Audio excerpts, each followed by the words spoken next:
My own son stood up at the funeral and shouted that I would get nothing from his mother's $34 million estate. In front of everyone, he called me a failure, a man unworthy of respect. His words cut deeper than any knife. But when the lawyer opened the will and read one sentence, everything turned upside down. My son's face went pale, and the entire room gasped. What happened next changed my life forever. Stay with me, because this story is one you won't forget.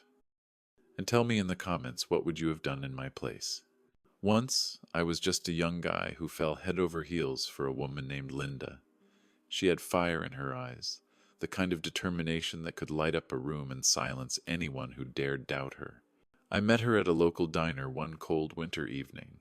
She was arguing with the manager about hiring practices, insisting that women deserved the same opportunities as men.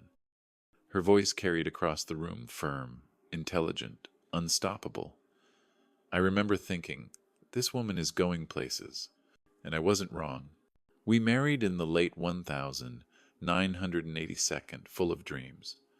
I worked a steady job at the local power plant, proud to provide stability. Linda started a small consulting business out of our spare bedroom. Back then it was nothing more than a desk, a phone, and a stack of legal pads. I believed in her, even when people laughed at the idea that she could build something from scratch in our small Wyoming town. She proved them wrong.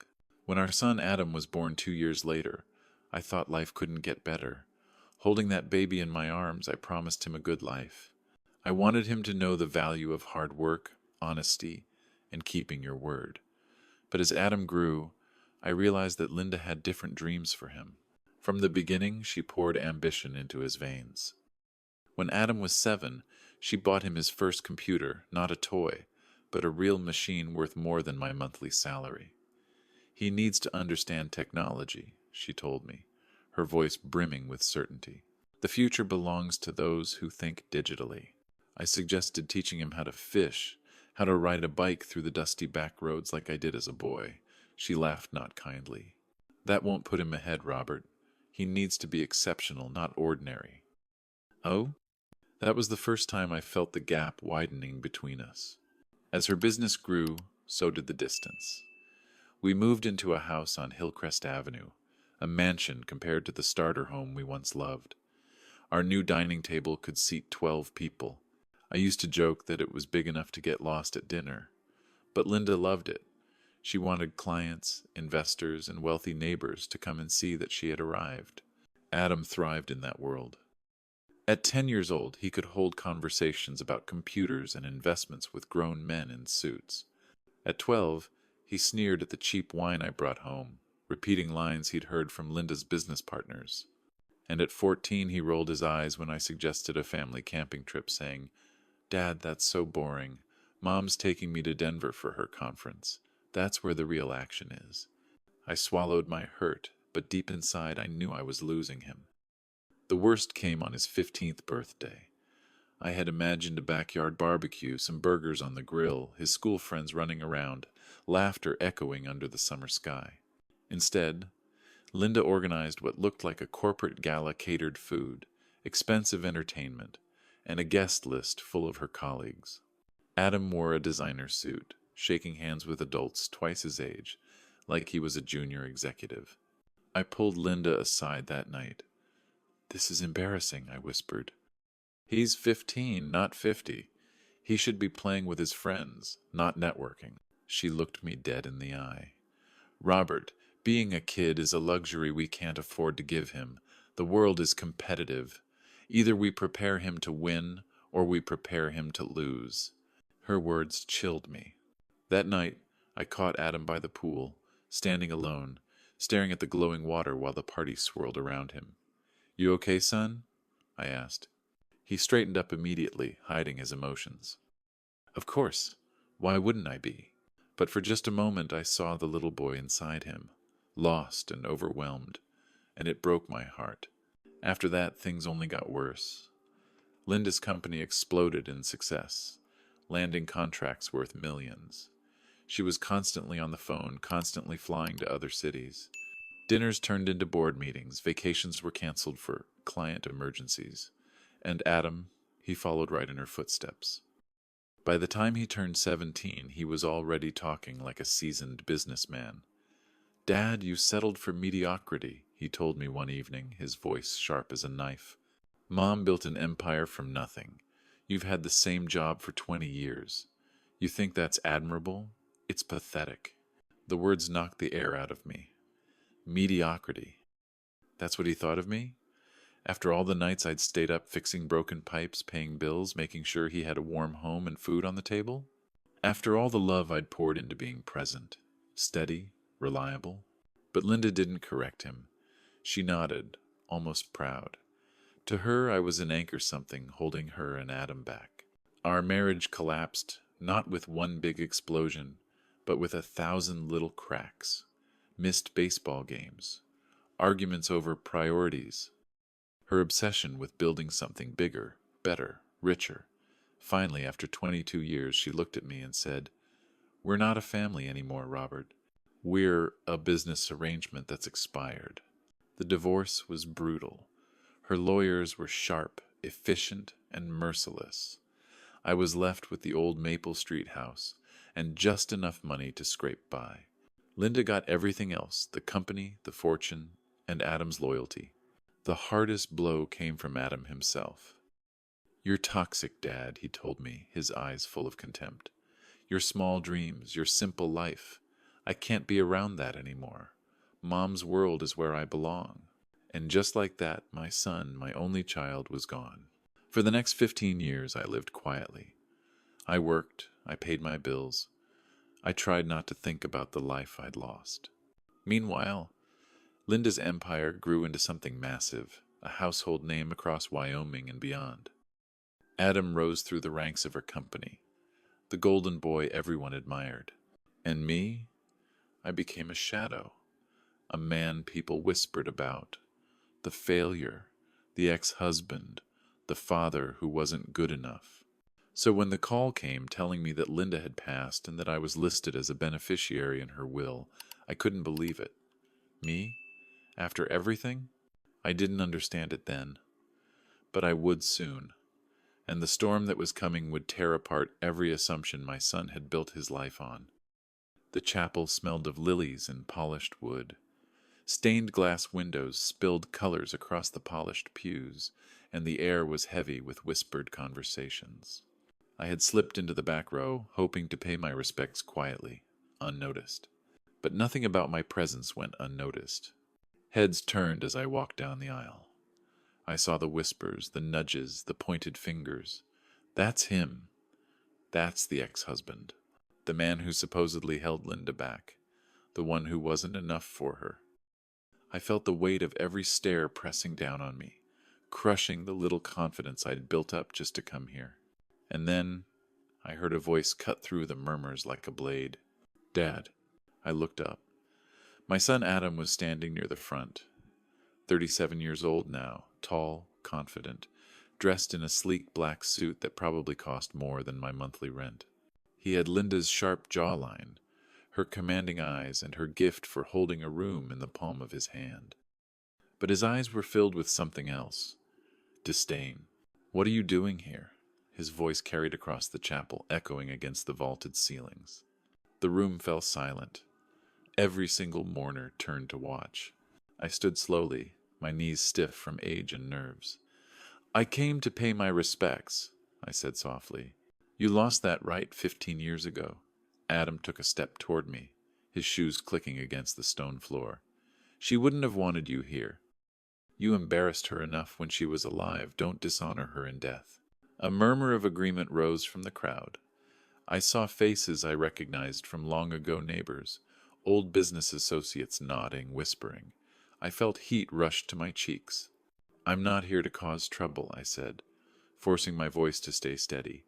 "I'll sit in the back. I won't speak to anyone. When the service ends, I'll leave." But Adam wasn't finished. He wanted blood. He turned to face the mourners, his voice rising with practiced authority. "For those of you who don't know, this is Robert Carter, my father, the man who spent 22 years holding my mother back while she built an empire. While she created jobs, wealth, and a legacy, he was content to punch a clock at a power plant and complain about her ambition. I clenched my fists, my stomach churning. He took half her assets in the divorce, Adam continued, pacing like a lawyer before a jury. And then he spent the next 15 years wallowing in self-pity, pretending he was the victim while she rose to greatness. And now, he dares show his face here, pretending to grieve a woman he never truly supported. Gasps rippled through the chapel. Some people shook their heads in disapproval. Others whispered, shameful, selfish, pathetic. I wanted to defend myself. I wanted to scream that the story wasn't that simple, that I had loved Linda, that I had been there for Adam when she was too busy, that family meant more to me than boardrooms and contracts. But looking around that sea of judgmental faces, I knew it didn't matter. They had chosen their narrative long ago. Linda, the hero, Robert, the failure. I swallowed hard. Adam, enough. Enough? He snapped, turning back to me. His voice thundered through the chapel. Do you think you deserve to stand here? Do you think you deserve a place in her memory? You are nothing but a shadow, a reminder of weakness she had to overcome. You don't belong here. The words hit me like a hammer. My body screamed at me to leave, to escape the humiliation, to retreat to my small apartment, where no one judged me, where no one remembered me as the man who wasn't enough. But something inside me, something quiet, steady, stubborn, refused to move. I stood tall, my back straightening despite the years. I loved your mother for 40 years, I said, my voice low but firm. 22 of those years as her husband, 18 more as a man who wished her well, despite everything that went wrong. I am not here to claim glory or sympathy. I am here because we once made promises to each other, promises that mattered, and I intend to honor them. A hush fell over the room. Adam blinked, caught off guard. He hadn't expected me to fight back, not like that. His confidence flickered for just a second, but then his jaw tightened again. He opened his mouth to speak, but the funeral director's voice cut in. The service will begin in 5 minutes. The timing was deliberate. A lifeline. The director wanted to diffuse the spectacle before it spiraled further out of control. Adam's glare burned into me as he turned sharply on his heel and returned to the front pew, the seat reserved for family. His family, not mine. Whispers rose again, but softer this time, like the echo of a storm. I sat back down in the last row, my hands trembling, my heart pounding in my chest. I had survived the first confrontation, but just barely. My son's words echoed in my mind, each one a blade. Failure, embarrassment, you don't belong here. And yet, there was something in the way his voice had cracked, just for a second when he spoke, a flicker of pain beneath the fury. A son still fighting for a mother's approval, even in death. As the organ began to play and the mourners turned toward the altar, I sat in the shadows, trying to steady my breath. I didn't know why Linda had included me in her will, or why the lawyer insisted I be there afterward. But one thing was certain, this battle with Adam had only just begun, and the real war was still ahead. The funeral ended with polished words and polished people. Everyone praised Linda's brilliance, her ambition, her legacy. Not one mention of family dinners, or late-night laughter, or the little moments that used to matter. I sat quietly in the back, feeling invisible, until the final hymn faded and the mourners began gathering their coats. That was when a man in a gray suit approached me. He was mid-50s, neatly pressed, with sharp eyes behind wire-rimmed glasses. Mr. Carter? Robert Carter? Yes, I answered cautiously. Dan Morrison. I was Linda's attorney. There are matters concerning the estate. I'll need you to come with us for the reading of the will. Before I could respond, Adam appeared at my shoulder like a shadow. His jaw was tight, his expression impatient. Dan, he said, we don't need him there. This is family business. He hasn't been part of this family for years. Dan's voice stayed calm, professional. Your mother was very clear, Adam. Mr. Carter is named in the will. His presence is required by law. Oh, Adam exhaled sharply, his nostrils flaring. He turned to me, his eyes flashing like knives. Fine. But don't think for a second this means anything. I wanted to answer, but the weight of his anger pressed me into silence. I simply nodded and followed as Dan led us through the crowd and out into the afternoon sun. We walked 3 blocks through downtown, past old brick buildings and freshly polished storefronts. I stayed a step behind, feeling like an unwanted guest trailing after men who belonged. Dan's office was in a restored Victorian house on the corner, its tall windows glowing with late sunlight. Inside, the walls smelled faintly of leather and wood polish. Diplomas and certificates lined the hallway, silent reminders of prestige. We entered a room that looked more like a library than an office. Dark wood shelves stacked with law books, a mahogany desk gleaming under the light, 2 leather chairs facing it. Adam immediately dropped into the chair closest to Dan. I took the one off to the side, fitting for my place in this drama. Dan settled behind the desk, opened a thick folder, and adjusted his glasses. His voice, calm and deliberate, filled the quiet room. This is the last will and testament of Linda Marie Carter, executed March 2024, properly witnessed, legally binding under Wyoming state law. The will supersedes all previous versions. My stomach twisted. She'd updated it only a year ago. What had she been thinking about, knowing her health, her future? Dan continued, "To my beloved son, Adam Carter, I leave the family home at 72 Hillcrest Avenue, with all furnishings, artwork, and personal property contained therein." Adam smiled. A small, satisfied smile. Hillcrest wasn't just a house, it was a mansion worth nearly $1 million, a place Linda had filled with her prized art and designer furniture. Additionally, Dan went on, I leave to Adam Carter the sum of $500,000 to be transferred from my primary investment account within 60 days of probate. Adam leaned back, smug. $500,000 plus the house. The empire was his, just as he expected. I could see him calculating already, thinking about how he'd leverage the money, expand the company, cement his place as Linda's true heir. Of course, Adam said smoothly. This is just the beginning. What about the company? Her shares? The bulk of the estate? Dan cleared his throat. I will get to that. But first, you should know, the bequest to Adam Carter includes specific conditions. Conditions? Adam frowned, his smile faltering. Yes. The inheritance is contingent upon your continued employment with Carter Consulting for a minimum of 2 years after the execution of this will, or until such time as the company is sold or dissolved. Adam's face shifted. His hands tightened on the armrests. What do you mean until the company is sold? Who would sell it? That doesn't make sense. My mother would never sell her company. I'm simply reading her words, Adam, Dan said evenly. Those were her wishes. Oh. The air in the room thickened. Adam's earlier smugness was cracking. He tried to keep his composure, but I saw the flicker of uncertainty in his eyes. She groomed me for this company, Adam snapped. She wanted me to take over. She said it 100 times. Your mother made these provisions very deliberately, Dan replied. I sat quietly, watching. A part of me almost pitied him. He'd been so sure, so arrogant, walking into this office ready to claim everything.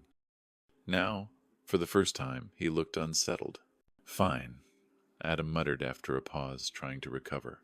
Conditions or not, it's still mine. Let's move on. Tell me about the rest of her assets. Dan glanced at me just for a second, then back at the papers. The glance unsettled me. It was quick, almost hidden, but it was enough to make my pulse quicken. There are further provisions, he said, adjusting his glasses again. Significant ones. Adam sat forward eagerly, his earlier unease buried under renewed confidence.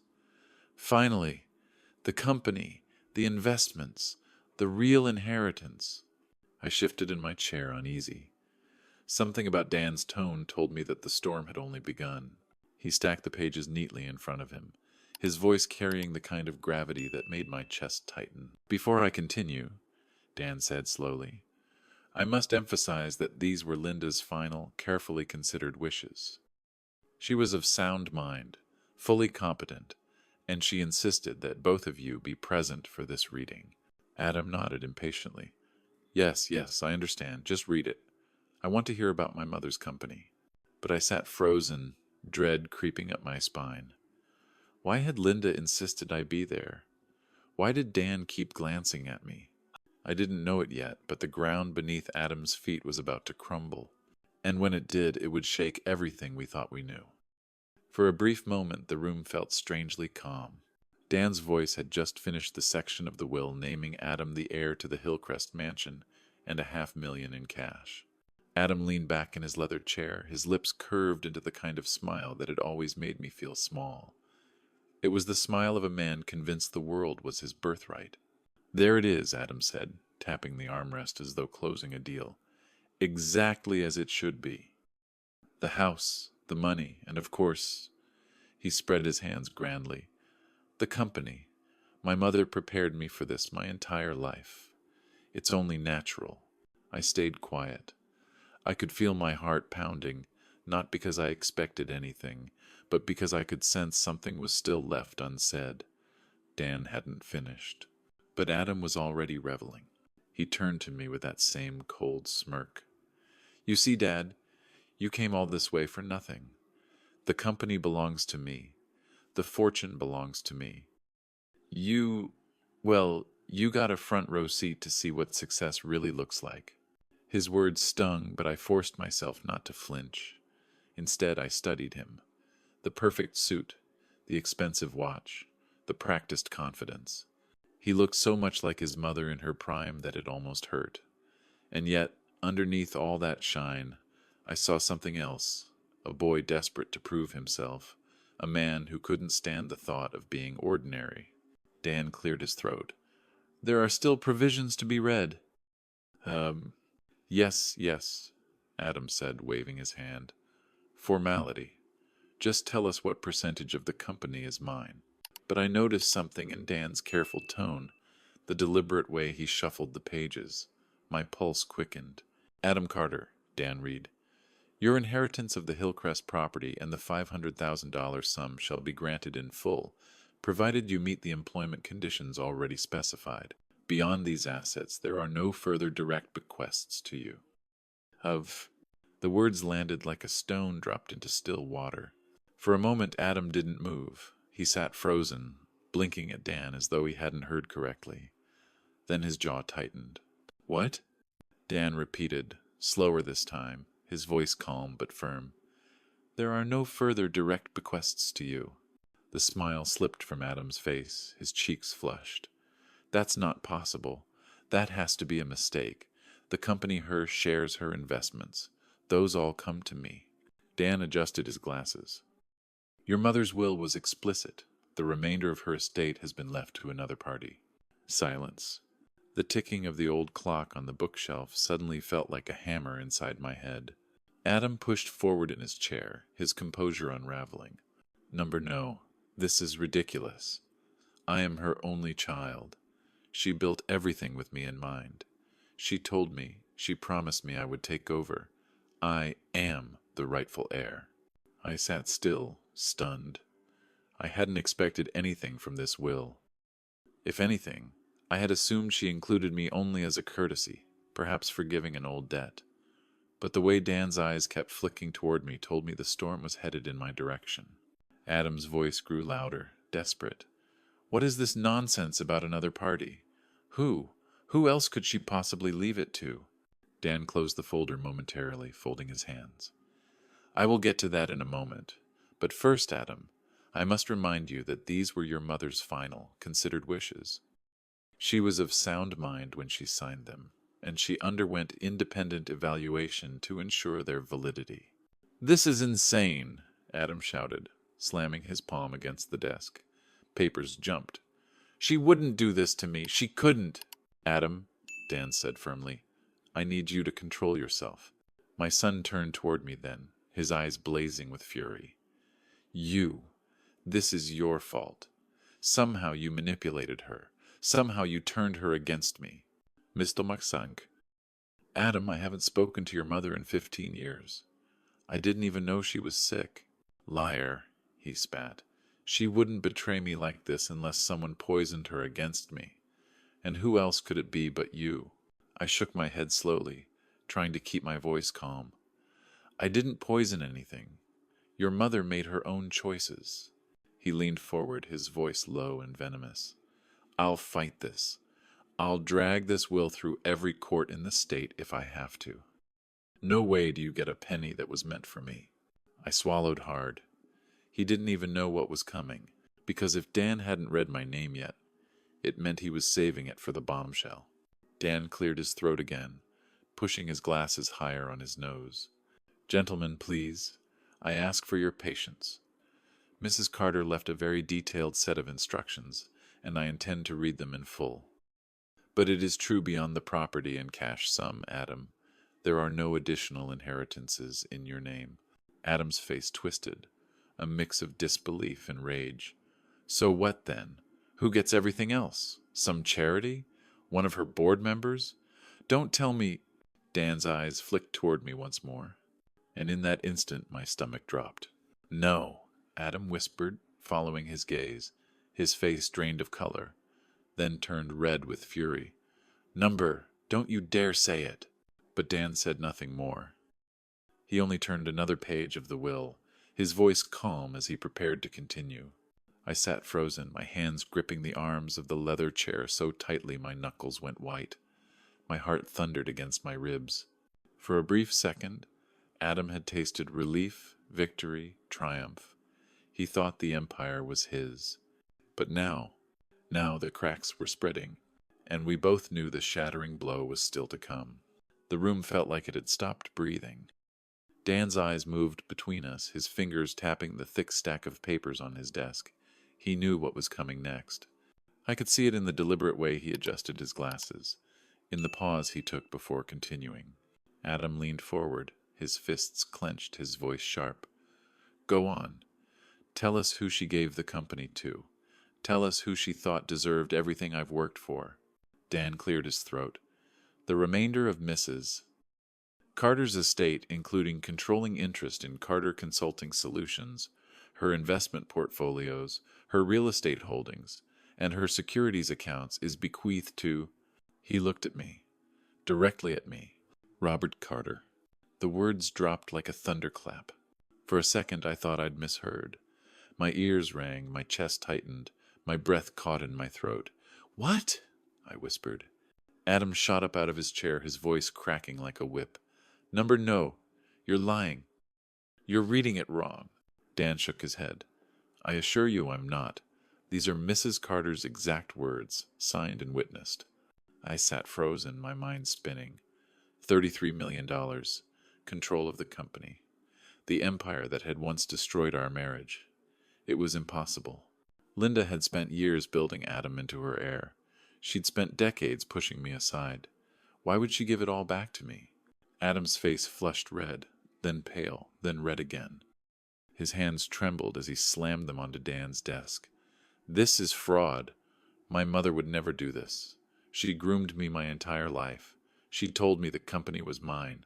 Adam, Dan said calmly, your mother underwent a full competency evaluation before drafting this will. There is no fraud here. Adam's voice rose to a near shout. She hated him. She divorced him. She cut him out of her life. Why would she give him everything? His finger jabbed the air at me, trembling with rage. You did this. You poisoned her mind.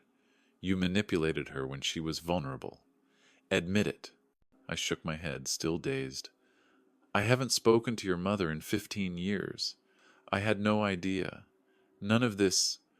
My voice trailed off, because I couldn't even find words. Dan's tone turned firm, professional. Your mother was not vulnerable, Adam. She was clear and deliberate. This was her decision. Adam's breathing grew ragged. Number... No, no, no. This is impossible. He turned back to me, eyes burning with fury. You don't deserve this. You never deserved her. You never deserved me. You're nothing but a failure who ruined her life, and now you expect me to believe she handed you everything? I swallowed hard, my chest heavy. Adam, I didn't ask for this. I don't even understand it myself. Liar! He screamed, slamming his fist on the desk so hard that Dan's pen rolled to the floor. Dan leaned forward, his voice edged with authority. That's enough. Sit down, Adam. But Adam didn't sit. He stood there shaking, his face twisted with rage and disbelief. For the first time, his perfect image, the confident son, the polished air, was crumbling. Dan opened another envelope from the file. His voice softened slightly. Mrs. Carter anticipated this reaction. She left a personal message to be read after these provisions. It explains her reasoning. Adam's laugh was bitter, hollow. A message? She couldn't even say it to my face? She left me scraps, and now you're telling me to swallow some letter like it's supposed to make sense? Dan set the envelope aside for now, folding his hands. We'll get to that, but first, Robert, you need to understand what this means. You now hold a 65% controlling interest in Carter Consulting Solutions. That makes you the majority owner and chairman of the board. The room tilted around me. I gripped the chair, feeling like I might fall. I don't know anything about running a company like that. Dan nodded. Your mother was aware. She included instructions for the current executive team to support you through the transition. She trusted you with this responsibility. Adam's bitter laugh filled the room. Trusted him? Trusted him? A washed-up plant worker who couldn't keep up with her? This is insane! But beneath his rage, I saw something else flicker across his face, fear. Adam had lived his entire life as the chosen heir. Without that role, who was he? I found my voice, though it came out shaky. I never asked for this. I don't want to take anything from you, Adam. His head snapped toward me, eyes blazing. Then give it back. Sign it over. If you had any decency, you'd give me what's rightfully mine. The desperation in his voice cut through the anger, just for a moment. He wasn't just furious, he was terrified. But Dan shook his head firmly. That is not possible. The inheritance is legally binding. Unless Robert chooses to relinquish it, the assets remain his. Adam turned back to me, his eyes pleading now, his voice breaking. Dad, listen, you don't understand. This company is my life. Mom built it for me. Without it, I have nothing. Please. The room was silent except for his heavy breathing. I opened my mouth to answer, but my throat felt tight. My son, the same boy who had called me mediocre, toxic, a failure, was now begging, and all I could think was how twisted things had become. Dan slid the envelope across the desk, his voice final. Your mother wanted her words to be the last on this matter. I believe it's time you heard them. Adam's eyes darted between me and the envelope, his jaw trembling. My hands shook as I reached for it. Because inside that envelope lay the truth, the reason Linda had shattered her son's expectations and handed me back everything. And whatever those words were, they were about to change both our lives forever. The manila envelope sat on the desk like a loaded gun. My hands hovered over it, trembling. But before I could pick it up, Adam snatched it, his fingers tearing the flap open in a single violent motion. You think I'm going to sit here and let you feed me lies? He spat, his voice shaking. If Mom really had something to say, I'll read it myself. Dan's voice was sharp. Adam, that letter was meant to be read aloud by me. Your mother's instructions were clear. But Adam was already ripping the pages free, his eyes scanning furiously. His face shifted with every line, shock, confusion, anger, pain. Finally, he slammed the papers down on the desk, his chest heaving. This is garbage, he barked. She was manipulated. This isn't her voice. This isn't the woman I knew. I felt a stab of pain, watching him unravel. For all his arrogance, all his cruelty, Adam looked like a little boy again, lost, desperate, betrayed. You don't understand, I said softly. No, his voice thundered through the office. You don't understand. She built everything with me at her side. I sacrificed my life to follow her path. I gave up friends, a normal childhood, even happiness, because she told me I was the future of this company. And now you're saying she threw me aside for you? His words hit like blows. And the worst part? He wasn't entirely wrong. Linda had groomed him, molded him, pushed him into her world. He had become her mirror image, for better or worse. She didn't throw you aside, I tried. She... Shut up, he screamed, slamming his fist into the desk again. The sound echoed off the bookshelves, making the room vibrate. Don't pretend to know what she wanted. Don't pretend you were ever worthy of her or me or this company. Dan leaned forward, his voice firmer now. Adam, control yourself. These are your mother's binding instructions. You can't change them. Adam turned on him, eyes wild. Watch me. I'll contest this will. I'll drag him through court until he has nothing left. Fraud, coercion, undue influence. I'll use every angle. Do you hear me? Dan didn't flinch. You can try. But your mother was evaluated by independent physicians. Her competency was certified. Her signature is ironclad. The courts will not overturn this. Adam spun back to me, pointing a shaking finger at my chest. Then I'll ruin you. If I can't take the money, I'll take your dignity. I'll make sure everyone in this town knows you conned your way into this, that you preyed on her when she was weak. You'll be remembered as a fraud, not a father. Oh, the words pierced me deeper than any lawsuit could. My chest tightened, my throat closed. He wasn't just trying to take away my inheritance, he wanted to destroy my name, the one thing I still had left.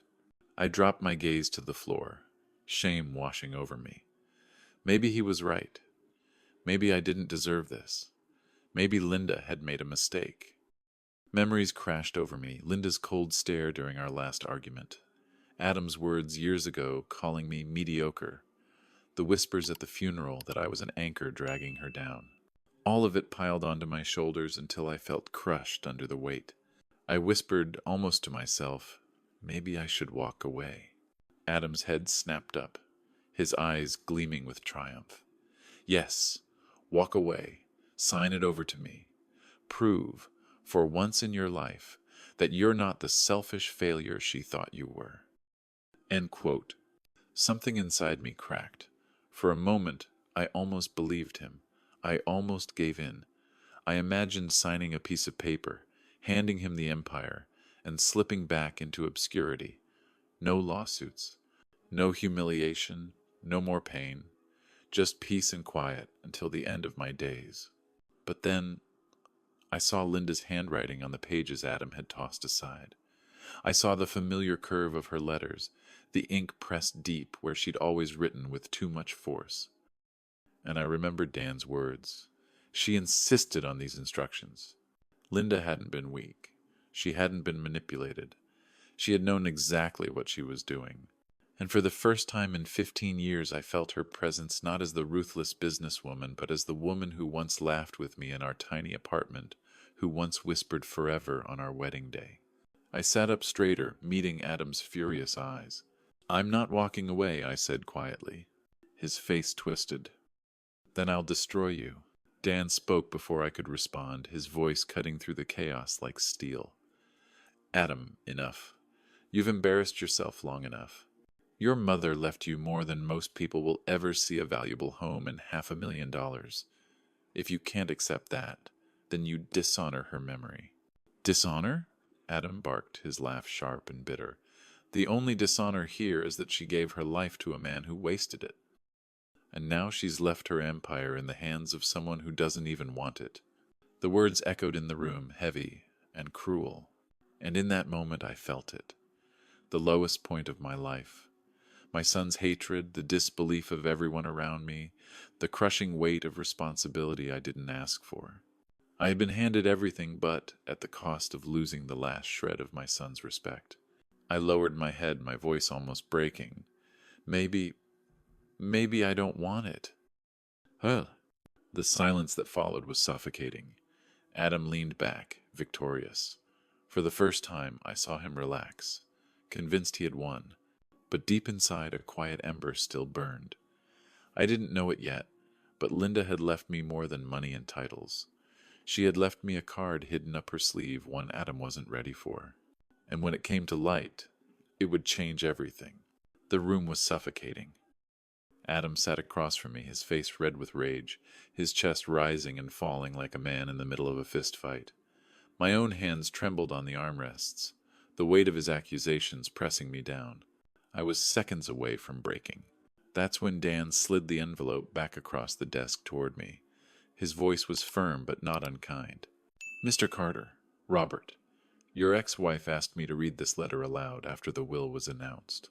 She anticipated today. She knew there would be anger. She wanted her words to be the final authority." Adam scoffed, bitter and sharp. "Words on paper. That's all they are. She can't defend them. For all we know, he jabbed his finger toward me, planted them here." Dan's eyes flashed. "Adam, this is in your mother's handwriting, witnessed and notarized. She left these instructions personally. If you interrupt again, I'll ask you to leave." Adam's jaw tightened, but he said nothing.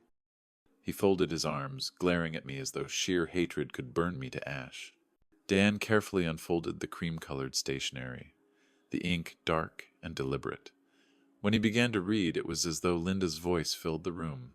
"My dearest Robert, if you're hearing this, it means I'm gone, and you are probably sitting in Dan's office wondering if the world has lost its mind.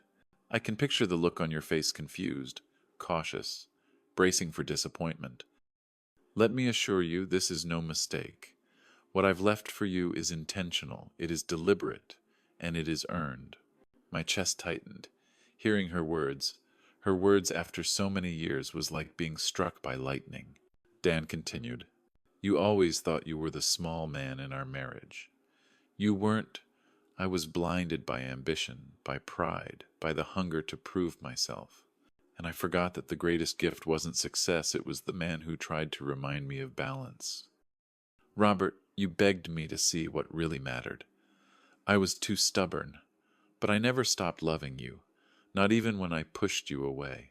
My throat closed, my eyes blurred. The words hit harder than any inheritance could. Adam slammed his fist against the armrest. "She never would have said that. She hated you. She told me you were weak." "Quiet," Dan snapped, more forcefully than I had ever heard him. "These are her words. Let them be heard." He went on, turning to the next page. "To my son, Adam, my brilliant, determined boy. You are angry right now, I know. You believe I betrayed you. But the truth is, Adam, I loved you too much to hand you everything. You've lived your entire life under the shelter of my success. You've never had to struggle, never had to build something from nothing. That's not your fault, but it is my mistake. I wanted to protect you, but instead I crippled you." Adam flinched, his eyes flicking to the letter as though it had turned into a snake. "I left you enough to live comfortably, a house, enough money to give you freedom, but not the empire. Not yet, because you are not ready. Entitlement is not strength, Adam. Wealth without responsibility is poison. Until you learn humility, compassion, and gratitude, you will never truly lead." The words dropped like hammers. Adam's face turned pale, then red again. But this time it wasn't just anger. It was pain. I sat frozen, unable to breathe. Linda had seen it all. She had written the truth I hadn't dared to speak for years. Dan's voice softened as he read the final page. "Robert, I left the company to you not because you wanted it, but because you didn't. You understand something Adam doesn't yet, that wealth is not a trophy. It is a responsibility. You lived humbly. You served others. And you endured humiliation without bitterness. You will not wield this empire as a weapon. You will guard it. And I trust you, even now, more than anyone else." Tears slid down my cheeks, unashamed. Dan folded the letter carefully, placing it back on the desk. Those were her instructions. Those were her reasons. The silence that followed was unbearable. Adam's breathing was ragged, his fists clenched, his eyes wet, though he fought to hide it. "You expect me to accept this?" he rasped. "That she just threw me away? That she gave him everything?" "No," I said softly, my voice breaking. "She didn't throw you away. She gave you a chance. She gave me responsibility, but she gave you freedom. The freedom to prove yourself without her shadow." "Freedom?" Adam barked a bitter laugh. "You call scraps and humiliation freedom?" It's more than most people ever see, Dan reminded him firmly. A home, $500,000, and your mother's love. Yes, even if you can't see it right now. Adam shook his head violently. No, this is wrong. She was manipulated. She was sick. Dan stood now, his authority radiating. Adam, your mother was not sick.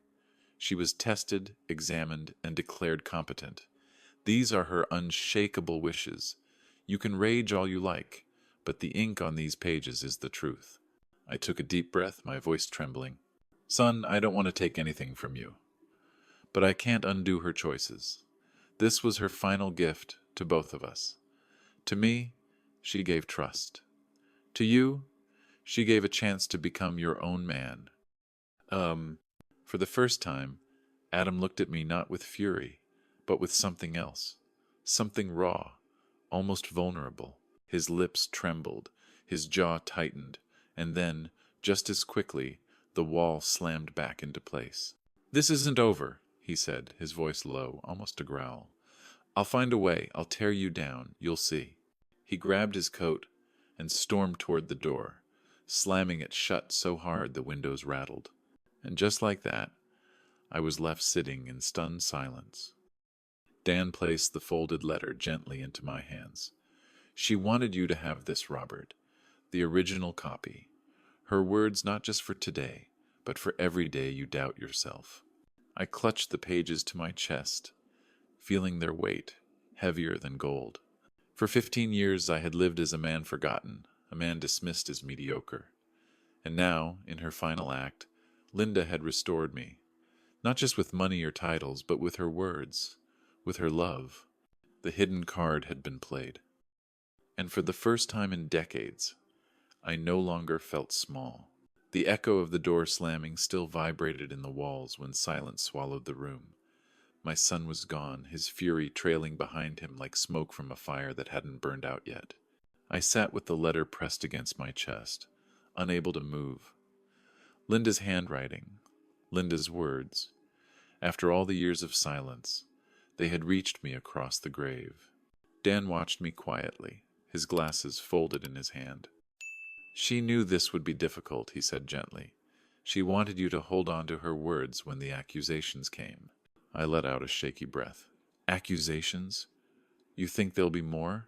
Dan gave me a look that needed no explanation. Adam won't let this go. He was right. By the next morning, the storm had already begun. I went out to buy groceries, and 2 neighbors avoided me at the store, whispering as I passed. By afternoon, I saw my name in the local paper. Ex-husband inherits $34 million fortune questions raised by son. Questions. Lies, really. Adam's voice carried weight in this town. People trusted him. They saw him as Linda's heir, the polished professional who had carried on her legacy. I was the outsider. The forgotten ex-husband who had supposedly held her back. The comments stung. He manipulated her. He doesn't deserve it. She must have been confused. Each word carved into me like a blade. That evening I received a phone call from a former friend. His voice was stiff.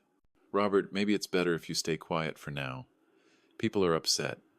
Adam's saying you pressured Linda, that you took advantage when she was sick. I didn't, I whispered. I hadn't spoken to her in 15 years. I know, but perception is powerful. When the call ended, I sat alone in the dark, the weight of Linda's letter heavy in my hands. 2 days later, Adam struck again.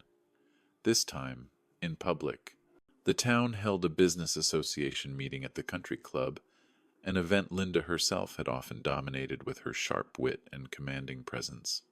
Adam stood where she once stood, his voice steady, his words chosen like daggers. My mother built everything with integrity. She built it for me to carry on. But at the end, when her mind was weakened, someone manipulated her, someone who hadn't been part of her life for years. Oh, every head in the room turned toward me. I had come only to listen, to honor Linda's legacy, but suddenly I was on trial. You don't belong here, Dad, Adam said, his voice dripping with venom. You never belonged in her world, and you never will. The truth will come out. Everyone will see what you are. Whispers rippled through the crowd. I saw judgment in their eyes. I wanted to sink into the ground. But then, something unexpected happened. A voice spoke from the back of the room. That's not true. The crowd shifted. It was Margaret, one of Linda's oldest colleagues, a woman who had known us since the early days. She stepped forward, her voice calm but clear. Linda told me herself, not 3 months ago, that she was changing her will. She said Robert was the only one she trusted to handle her empire responsibly. She wasn't confused. She wasn't manipulated. She was determined. The room went silent. Adam's face drained of color. You don't know what you're talking about. But Margaret wasn't alone. Another voice chimed in. Then another. One by one, people began to speak. Not all, but enough. People who had known Linda personally, who had heard her doubts about Adam's entitlement, who had seen her wrestle with the decision but stand firm in it. The tide was turning. For the first time, Adam faltered. He tried to shout them down, his words growing harsher, less controlled. She was sick. She wasn't thinking straight. But the more he shouted, the more desperate he sounded. His polished mask cracked in front of everyone. I stood slowly, my hands trembling but my voice steady. Linda made her choice, I said. You may not like it, Adam, but that doesn't make it less true. This isn't about me or you. It's about her wishes, and I intend to honor them. The room held its breath. Adam's mouth opened, then closed. He searched for words, but none came. His confidence, his power, his aura, all of it slipped through his fingers like sand. Later that night, back in my small apartment, I sat with Linda's letter again. My phone buzzed with messages, some supportive, many still critical. But something had shifted. People had seen Adam unravel. They had seen that his anger came not from love of his mother, but from fear of losing what he thought was his by birthright. I traced Linda's words with my finger. You will not wield this empire as a weapon. You will guard it. For the first time, I believed I could. The following week brought another twist. Adam filed papers to contest the will, just as he'd threatened. But when the evaluations came back, Linda's competency tests, her signed statements, her recordings with the attorneys, the case looked weak. Very weak. His anger boiled into desperation. He began calling reporters, spinning wilder stories, painting me as a manipulator. But the harder he pushed, the more people saw the cracks. The final straw came when an old recording surfaced, an interview Linda had given just months before her death. In it, she spoke candidly about legacy. Legacy isn't about bloodlines or entitlement, she said. It's about character. It's about trusting the person who won't use power for themselves but for others. That's who I want carrying my work forward. The recording played on the local news. And just like that, Adam's narrative collapsed. I sat alone in my apartment that night, watching the broadcast. My hands shook, not from fear this time, but from relief. The truth was out. For years, Adam had painted me as weak, mediocre, irrelevant. And maybe I had believed it myself.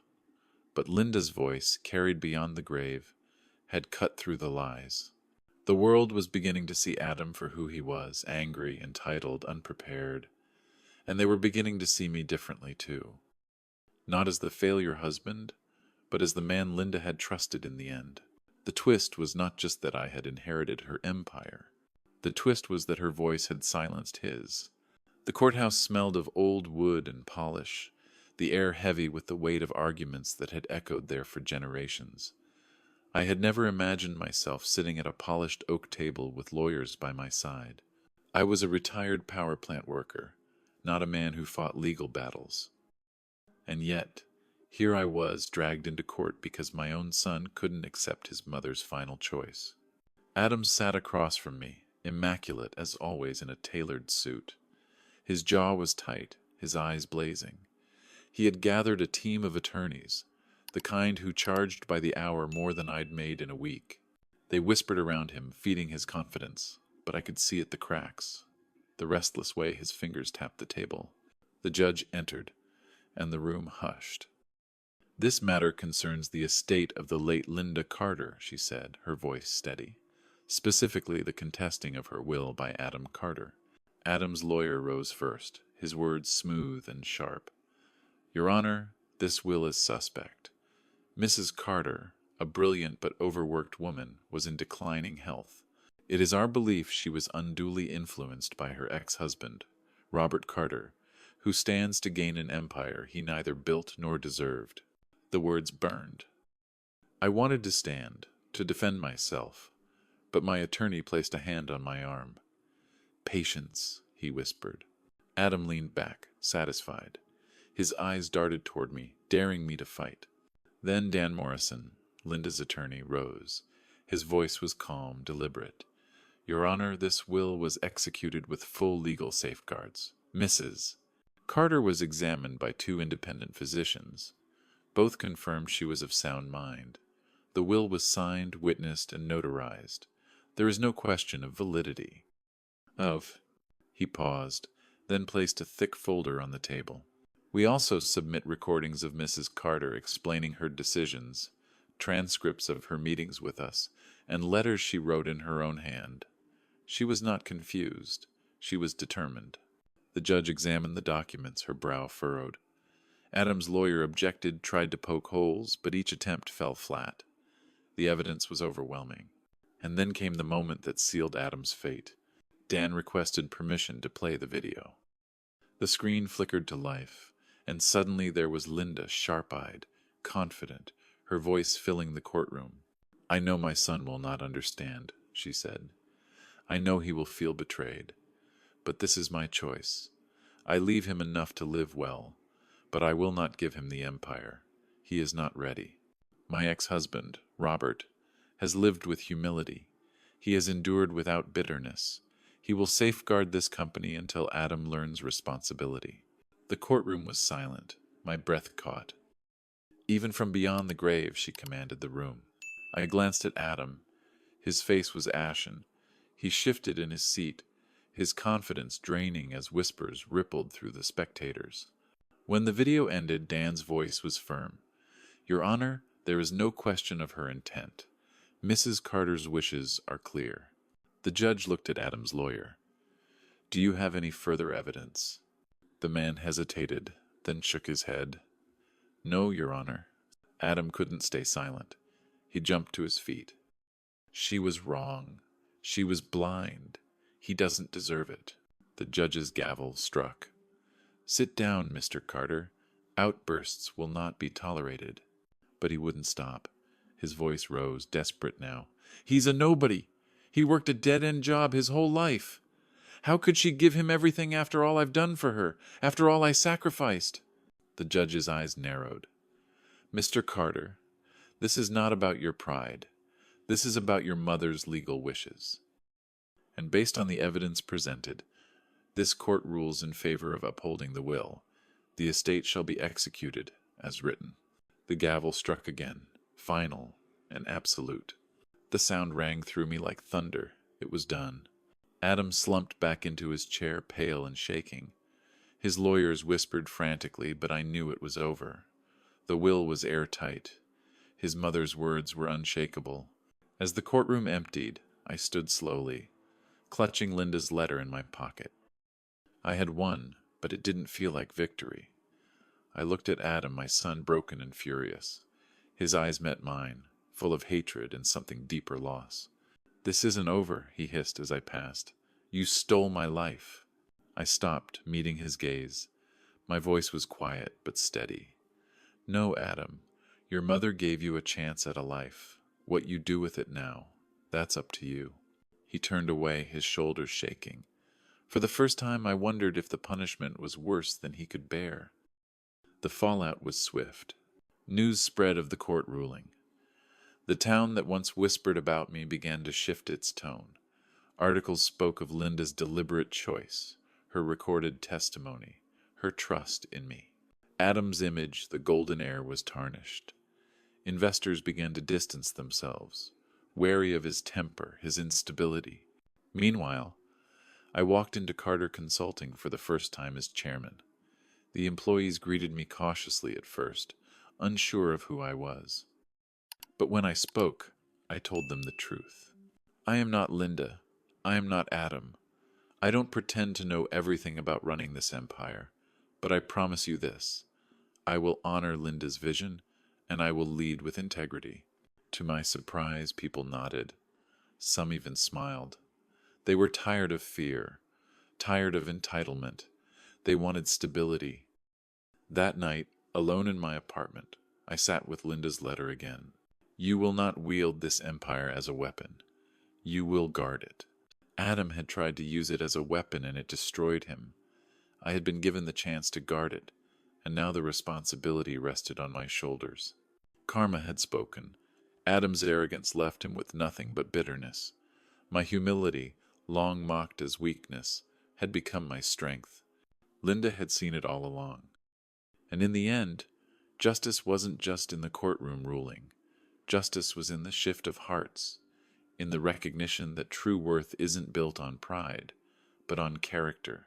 The day after the court ruling, I woke up before dawn. For a moment, I forgot everything that had happened. I lay in bed, staring at the ceiling of my modest apartment, listening to the hum of the refrigerator, the creak of pipes in the walls. It felt like any other morning, but it wasn't. On the chair beside me sat a leather briefcase Dan had delivered the night before. Inside it were documents confirming my new position: majority owner and chairman of Carter Consulting. The company that had once consumed my marriage was now mine to guide. I sat at the edge of the bed, my head in my hands, overwhelmed. How was I, an ordinary man who'd spent decades working shifts at a power plant, supposed to carry an empire worth hundreds of millions? Linda's words echoed in my mind. You will not wield this empire as a weapon. You will guard it. Guard it, not conquer, not flaunt. Guard. That I could do. When I walked into the company's headquarters for the first time as chairman, the building loomed above me like a fortress of glass and steel. Employees hurried inside, heads down, phones pressed to ears, rushing to keep pace with the machine Linda had built. At the reception desk, a young woman looked up nervously. Mr. Carter? I nodded, feeling awkward in my only decent suit. This way, sir. The board is waiting. Those words, "the board is waiting," nearly made my knees buckle. But I walked forward. The boardroom was a long table surrounded by polished faces, men and women who had known Linda, who had respected her brilliance, feared her temper. They looked at me with skepticism. I could almost hear their thoughts. What does he know? Why is he here? I cleared my throat, my palms sweating. I know I'm not what you expected, I said plainly. I'm not Linda. I'm not Adam. I've never run a company like this. But I do know this. Linda trusted me, not because of what I know, but because of who I am. And I intend to honor that trust by listening, learning, and leading with integrity. For a long moment, silence hung in the air. Then one board member nodded slowly. Another leaned forward, curious. It wasn't acceptance yet, but it wasn't rejection either. It was the first step. Meanwhile, Adam disappeared from the company. At first, he fought. He stormed into meetings, demanding respect, trying to rally employees to his side. But his anger only pushed people further away. Investors had seen his outbursts in court. Colleagues had watched his mask crack. One by one, doors closed to him. The last time I saw him, he was leaving the building with a box of personal items, photos, books, a few awards. Our eyes met briefly in the lobby. His jaw was tight, his expression unreadable. He didn't speak, and neither did I. He walked past me, shoulders stiff, out into the world, without the empire he'd thought was his destiny. Watching him go was like losing him all over again. I wanted to stop him, to say something that might mend the years between us. But I knew he wasn't ready to hear it. Maybe one day. Not today. Weeks passed. I spent long hours at the office, not making sweeping changes, but simply learning. I met with department heads, listened to employees, asked questions. I learned how Linda had built her empire, brick by brick, and how Adam had tried to stretch it into something he could control. and slowly, I began to see a path forward. Linda had been brilliant, but her drive had sometimes turned harsh. She pushed people until they broke, demanding perfection at every turn. Adam had inherited her sharpness, but not her wisdom. I chose a different approach. One afternoon, I visited a team that had been struggling under impossible deadlines. Instead of scolding them, I asked what they needed. Time, one woman said hesitantly, and trust. You'll have both, I told her. The look on her face, the relief, the gratitude was worth more than any board vote. Outside the office, my life shifted too. Neighbors who had once whispered now stopped me on the street, some to apologize, some simply to congratulate me. Strangers recognized me from the news, shaking my hand, calling me a man of integrity. It felt strange. For years I had been invisible, dismissed as mediocre. Now people looked at me with respect. But I didn't let it swell my head. I remembered Linda's warning. Wealth is not a trophy. It is a responsibility. I donated part of my inheritance to the local Veterans Center.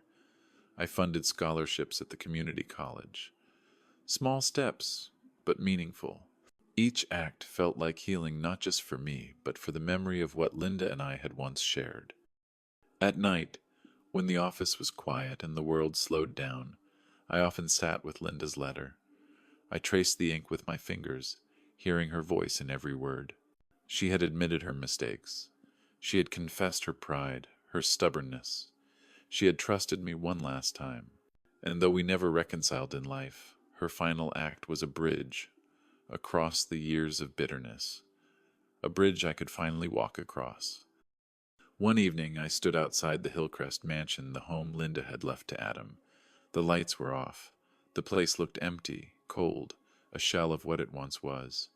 I imagined Adam inside, angry, bitter, nursing wounds he didn't know how to heal. For a long moment, I thought about knocking on the door, reaching out, trying one more time. But I didn't. Instead, I whispered into the night, "I'm here if you ever need me, son." And then I turned and walked away. Life didn't become perfect, but it became peaceful. I had gone from humiliation at a funeral to standing in a boardroom with respect, from being whispered about as a failure to being trusted as a leader, from being abandoned to being restored. And though my son still carried anger, I carried something stronger, hope.